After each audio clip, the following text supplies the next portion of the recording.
तो नमस्कार दोस्तों। आज के इस वीडियो में हम बात करेंगे ट्राइडेंट और वेलस्पून लिविंग के बारे में। तो ये दोनों जो कंपनी है, ये दोनों ही कंपनीज जो है वो टेक्सटाइल सेक्टर से बिलोंग करती है।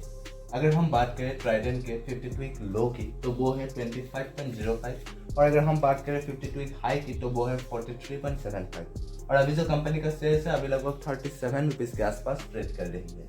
भाई अगर हम बात करें वेलस्पून लिविंग के बारे में तो इसका जो 52 वीक लो है वो है 62 और जो 52 वीक हाई है वो है 169.95 और अभी जो कंपनी का शेयर है अभी लगभग 162 रुपीज़ के आसपास ट्रेड कर रही है। तो दोस्तों आज के इस वीडियो में हम इन्हीं दो कंपनीज के बारे में बात करेंगे। तो चलिए बिना वक्त गवाए आज के इस वीडियो को शुरू करते हैं। तो दोस्तों चलिए सबसे पहले हम बात करते हैं इन दोनों कंपनीज के फाइनेंशियल्स के बारे में। तो फाइनेंशियल्स में हम बेसिकली तीन चीज़ों के बारे में बात करते हैं, रेवेन्यू, प्रॉफिट और नेटवर्थ। और अगर ये तीनों ही चीज़ें ईयर ऑन ईयर राइज हो रही है तो ये गुड साइन माना जाता है किसी भी कंपनी में इन्वेस्ट करने के लिए। तो चलिए सबसे पहले हम बात करते हैं रेवेन्यू की। तो अगर हम बात करें ट्राइडेंट के रेवेन्यू की तो 2022 में इसका जो रेवेन्यू था वो है 7020 करोड़ और 2023 की बात करें तो वो है 6357 करोड़। वही अगर हम वेलस्पून लिविंग के रेवेन्यू को देखें तो 2022 में इसका जो रेवेन्यू था वो है 9377 करोड़ और 2023 में 8215 करोड़। इसके बाद अगर हम बात करें प्रॉफिट की तो ट्राइडेंट का जो 2022 का प्रॉफिट था वो है 834 करोड़ और 2023 में 442 करोड़। और वेलस्पून लिविंग का अगर हम प्रॉफिट की बात करें तो 2022 में जो है वो है 607 करोड़ और 2023 में वो है 203 करोड़। इसके बाद अगर हम बात करें नेटवर्थ की तो ट्राइडेंट का जो नेटवर्थ है वो 2019 से लगातार राइज हो रही है 2023 तक। अगर हम बात करें 2022 की तो वो है 3845 करोड़ और 2023 में जो है वो है 4193 करोड़। वही अगर हम वेलस्पून लिविंग के नेटवर्थ को भी देखें तो इसका भी जो नेटवर्थ है वो भी 2019 से लगातार राइज हो रही है 2023 तक। अगर हम बात करें 2022 की तो वो है 3972 करोड़ और अगर हम बात करें 2023 की तो वो है 4088 करोड़। तो दोस्तों चलिए इसके बाद हम बात करते हैं इन दोनों कंपनीज के फंडामेंटल्स के बारे में। तो फंडामेंटल्स में सबसे पहले अगर हम बात करें मार्केट कैपिटलाइजेशन की तो ट्राइडेंट का जो मार्केट कैपिटलाइजेशन है वो है 19,013 करोड़। अगर हम बात करें वेलस्पून लिविंग की तो वो है 15,772 करोड़। यानी कि ये दोनों जो कंपनी है ये दोनों ही कंपनी जो है वो एक मिड कैप कंपनी है। इसके बाद अगर हम बात करें पी रेशियो की तो ट्राइडेंट का जो पी रेशियो है वो है 41.6 और वेलस्पून लिविंग का जो है वो है 30। यानी कि इन दोनों कंपनीज का जो पी रेशियो वो थोड़ा सा हाई ही है जो कि अच्छी बात नहीं मानी जाती है। अगर हम इसके इंडस्ट्री पी को भी देखें तो इंडस्ट्री का जो पी है वो है 28.5 और इन दोनों कंपनीज का जो पी रेशियो वो उसके इंडस्ट्री पी से ज़्यादा है, जिसे बिल्कुल भी अच्छी बात नहीं मानी जाती है। पर फिर भी पी रेशियो के साथ साथ हमें हमेशा उस कंपनी के जो है ईपीएस ग्रोथ को भी देखना चाहिए।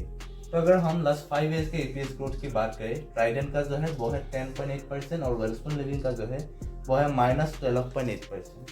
यानी कि लास्ट 5 ईयर्स के जो ईपीएस ग्रोथ के मामले में जो है ट्राइडेंट जो है वो बेहतर है एज कम्पेयर टू वेलस्पून लिविंग।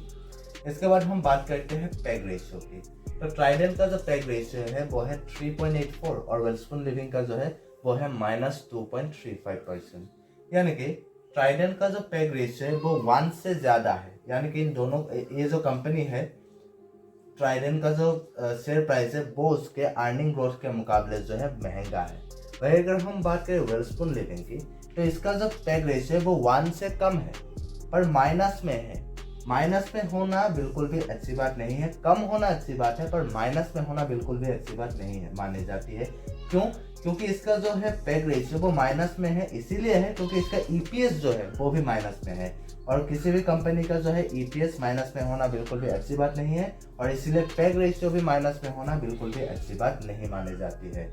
इसके बाद हम बात करते हैं पीवी रेशियो की। तो ट्राइडेंट का जो पीवी रेशियो है वो है 4.57 और वेलस्पून लिविंग का जो है वो है 3.76%। यानी कि इन दोनों कंपनीज का जो पीवी रेशियो वो जो है वो 2 से ज़्यादा है, जिसे बिल्कुल भी अच्छी बात नहीं मानी जाती है। फिर अगर हम बात करें आरओई की तो ट्राइडेंट का जो आरओई है वो है 11% और वेलस्पून लिविंग का जो है वो है 4.77%। यानी कि आरओई के मामले में जो है वो ट्राइडेंट बेहतर है एज कम्पेयर टू वेलस्पून लिविंग। और आरओसी की बात करें तो ट्राइडेंट का जो आरओसी है वो है 11.9% और वेलस्पून लिविंग का जो है वो है 6.01%। यानी कि आरओसी के मामले में भी जो है ट्राइडेंट बेहतर है एज कम्पेयर टू वेलस्पून लिविंग। और फिर भी ROE और ROC अगर 20% से ज़्यादा हो तो उससे ज़्यादा बेहतर मानी जाती है। इसके बाद अगर हम बात करें डिविडेंड यील्ड की, तो ट्राइडेंट का जो डिविडेंड यील्ड है वो है 0.95% और वेल्सपुन लिविंग का जो है वो है 0.06%। यानी कि डिविडेंड यील्ड के मामले में भी जो है ट्राइडेंट जो है वो थोड़ा सा बेहतर है एज कम्पेयर टू वेल्सपुन लिविंग। और ये जो डिविडेंड यील्ड है वो जितना ज़्यादा होता है उतना ही ज़्यादा बेहतर माना जाता है। क्यों? क्योंकि अगर किसी कंपनी का जो डिविडेंड यील्ड है वो ज़्यादा है तो इसका मतलब ये है कि वो जो कंपनी है वो आपको फ्यूचर में भी एक अच्छी खासी डिविडेंड पे कर सकती है। दोस्तों चलिए इसके बाद हम बात करते हैं इन दोनों कंपनीज के डी रेशियो यानी कि डेट टू इक्विटी रेशियो के बारे में। तो ट्राइडेंट का जो डी रेशियो वो है 0.40 और वेल्सपुन लिविंग का जो है वो है 0.58। यानी कि इन दोनों कंपनीज का जो डी रेशियो वो एक अच्छी खासी डी रेशियो हम मान सकते हैं। इसके बाद अगर हम इसके करंट रेशियो की बात करें तो ट्राइडेंट का जो करंट रेशियो है वो है 1.44 और वेल्सपुन लिविंग का जो है वो है 1.58। यानी कि इन दोनों कंपनीज के जो करंट रेशियो है वो 1 से ज़्यादा है। यानी कि इन दोनों कंपनीज के पास ही जो है करंट एसेट्स ज़्यादा है as compared to current liabilities, जो कि बहुत ही अच्छी बात मानी जाती है। और फिर भी करंट रेशियो जो है वो अगर 2 या 2 से ज़्यादा हो तो उससे ज़्यादा बेहतर मानी जाती है।